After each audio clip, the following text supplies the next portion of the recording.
Hey everyone, welcome back. This is sort of an add-on to my handmade book tour video that I posted a few weeks ago. I was asked about the paper marbling. This book might look familiar to you. This was in the book tour, and this was done with handmade paper or hand marbled paper that I did in a workshop in St. Louis, Missouri. JoAnna Jackson hosts an incredible weekend experience where you marble paper, does a fantastic job of showing you the process, but also taking good care of you. She gives you breakfast and lunch, and the experience is really unforgettable. And I had a blast. I could have stayed for another weekend and marbled more papers, but at this point I have to make use of the ones that I have. I have always been enamored with this whole marbled paper look on vintage books. When I learned about JoAnna's workshops, I was totally thrilled and wanted to sign up. I was fortunate enough to meet JoAnna in person a few months before the workshop and learned that she was a paper marbler. She's out of St. Louis, Missouri. So if you're nearby, look her up. I will post links at the bottom of this video so that you can get in touch with her.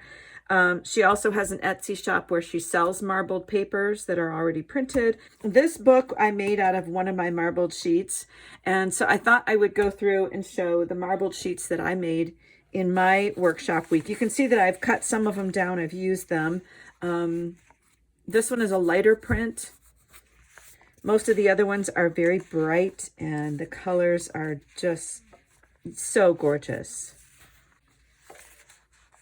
And this was made with that combing effect, and then I also dropped more paint on there so that it had more of that stone, I think is the name of the pattern, but that stone look. Obviously, this is a favorite one. This is all I have left of this piece. This one, I have plans to make a baby journal for. So if I get that done, I will tag it on to the end of this video and you can see the end result. But this is kind of cool with the light pink and that periwinkle color. I used a lot of turquoise and olive. That was just pretty. A pretty combo for me. And I do like the spotted stone pattern more than the combing. So most of mine are a combo of very large and small spots. And the technique for this is so cool to watch, but it is even more fun to get to play.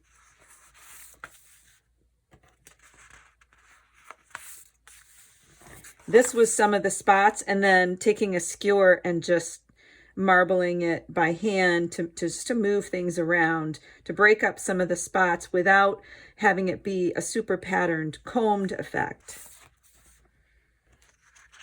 And this one was like at the end. This was all of my paint that was in my pan, and I kind of did everything. I did the combing, I did swirling it with a skewer. I also added more extra drops for the stone look. And it's a little bit of a hodgepodge, but I really kind of like the effect. There are definitely some areas that I like more than others, but it's a really cool paper. And wouldn't this make fun wrapping paper?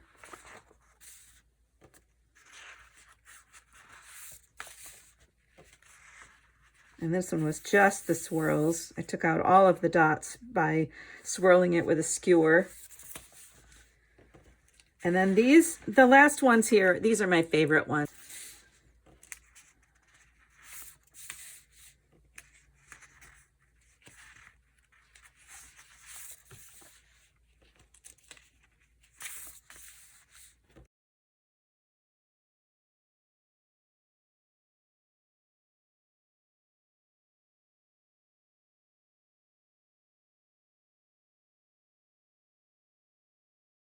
In addition to this book, where I use the marbled paper for the cover, and that goes inside and out. It's on the inside and papers as well. I have used the marbled paper in a couple of other books as well.